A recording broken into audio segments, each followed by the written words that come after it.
Hello, I'm Clara Pezuela, Vice President Funding Programs at Fiverr Foundation, partners of the Data Space for Smart and Sustainable Cities and Communities, and leaders of the activity to elaborate the technical blueprint of the data space. Let's show what is it and how it has been built.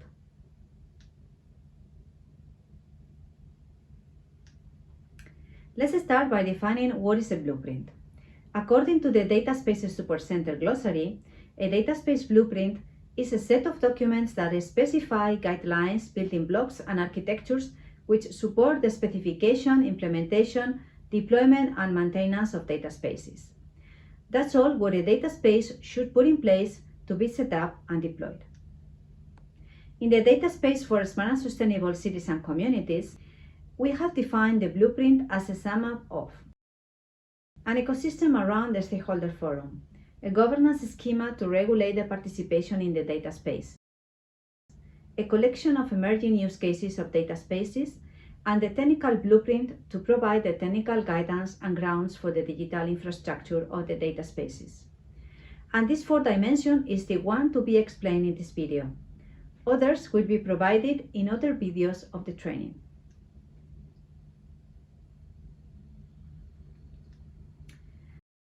Technical blueprint is mainly composed of, first, a catalog of specifications of the various building blocks required to build a data space. Then, a reference architecture model to depict how these building blocks could work together and which components could be required to deploy. And finally, a cookbook with a set of recipes with practical steps to follow in order to define and deploy the data space. These elements have been provided at different stages in separated documents but are fully interlinked. Let's go one by one.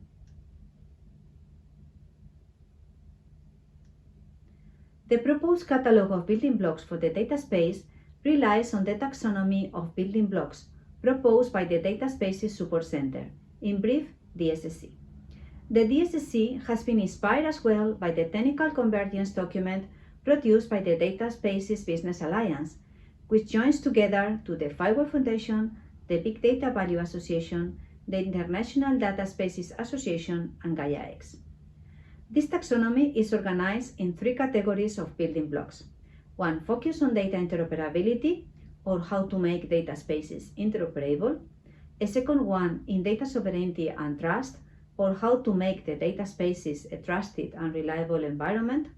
And a third one in a data value creation, or which digital assets are needed to support the value creation out of data. The DSSC have been adopted this same taxonomy, but grounded on the specific characteristics of the cities and communities domain. As part of this landing process in the domain, we have mapped the proposed building blocks to the minimal interoperable mechanisms, usually called MIMs, and already explained in a previous chapter. The building blocks are mechanisms to implement the MIMs, as they are providing technical assets which implement the recommendations provided by the MIMs to ensure the minimal but essential interoperability. Not all the MIMs need necessarily to be mapped at this stage. The catalog has been released also online and collects all the standards, specifications, and reference implementations which are commonly used in the smart and sustainable cities and communities domain to implement each of the building blocks. For example, in the data models and formats building block, SAREF standard is commonly used. A smart data model is a typical specification used by the industry, and different cities have implemented their data models as a reference implementation.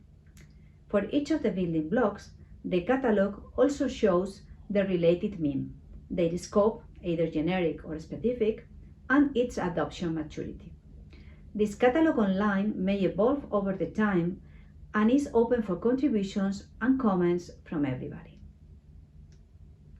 This catalog has been a collective effort within the community. We first did an internal research on the possible building blocks, standards, and specifications.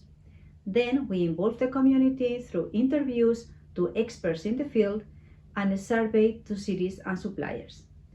And we analyzed all the collected information to come up with a proposed classification and visualization of the information.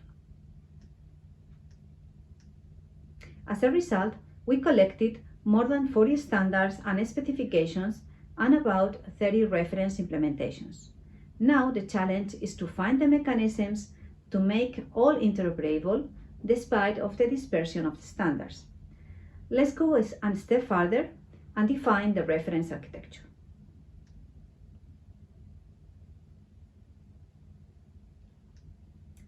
To build the architecture, we analyzed first existing approaches and architectures for data spaces in the context of cities and communities.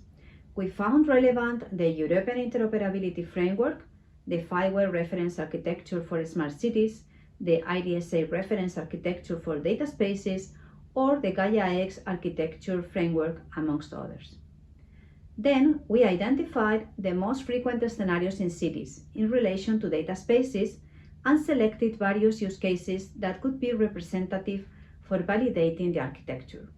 We decided to depict an use case agnostic and high-level architecture which would cope all the cases, and then customize it into the selected use cases to illustrate how to use it in several scenarios. We assume that in most of the cases, the data spaces will be a natural evolution from data platforms in cities. We have identified 3 typical scenarios. When the data space has to be built from scratch, since the city or community doesn't have any platform in place, just perhaps some digital service. A second scenario is when the city already has a data platform which is integrating various services from several providers and verticals. And finally, the cities with a virtual representation of the city for doing simulations or predictions, what we usually call a digital twin. We are mostly focused on the brownfield scenarios since they are at one step to engage in a data space and no previous steps are needed. Thus, the proposed architecture is an evolution of a typical data platform. These platforms are usually formed by these components: for authentication and authorization, a data broker to facilitate the data flow and maintain standard data model and API, various data sources from IoT or other third-party systems, a data publication service through a CCAN or marketplaces, and a data API which facilitates the access to the data broker. Let's then see how the high-level architecture for the evolution looks like. The idea is to incorporate 3 components to the existing architectures. 2 out of them are mandatory to engage in a data space: the Universal Trust Data Registry and the Authorization Policies Store. And 1 optional, the federation layer, that could only need in case they want to get access to other data spaces. You have to deploy the Authorization Policies Store within the city data platform, and the Universal Registry and the federation layer are contained in the own data space you are engaging. Let's describe one by one. The Universal Trust Data Registry is a registry with the mechanisms for the identification of trusted participants. This identification relies on the use of verifiable credentials issued by trusted issuers registering in or accredited via the data space registry. It can be centralized, decentralized, or federated, and technically is an authentication and authorization protocol for both machine-to-machine and human-to-machine communication based on a JSON REST API architecture. The Authorization Policies Store is closely related to the identity management component of the platform. It verifies if the party who is trying to get access to the data is really who it says it is, and if this party has granted access to the data according to the active access policies for her. Finally, the federation layer includes the required services that users need to access the services and data offered by the participants of another data space, without compromising the individual data sovereignty. These services could be catalog services, marketplace services, or metadata broker services. This is an optional component still under definition. With all of this in place, here again, the proposed architecture model for the DSCC is fully aligned with the proposed taxonomy of building blocks by the Data Spaces Support Center.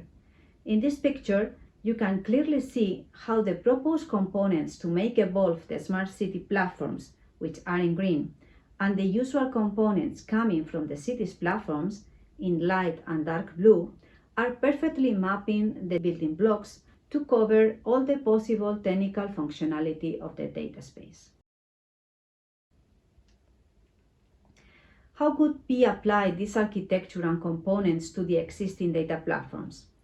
Here, the evolved scenario.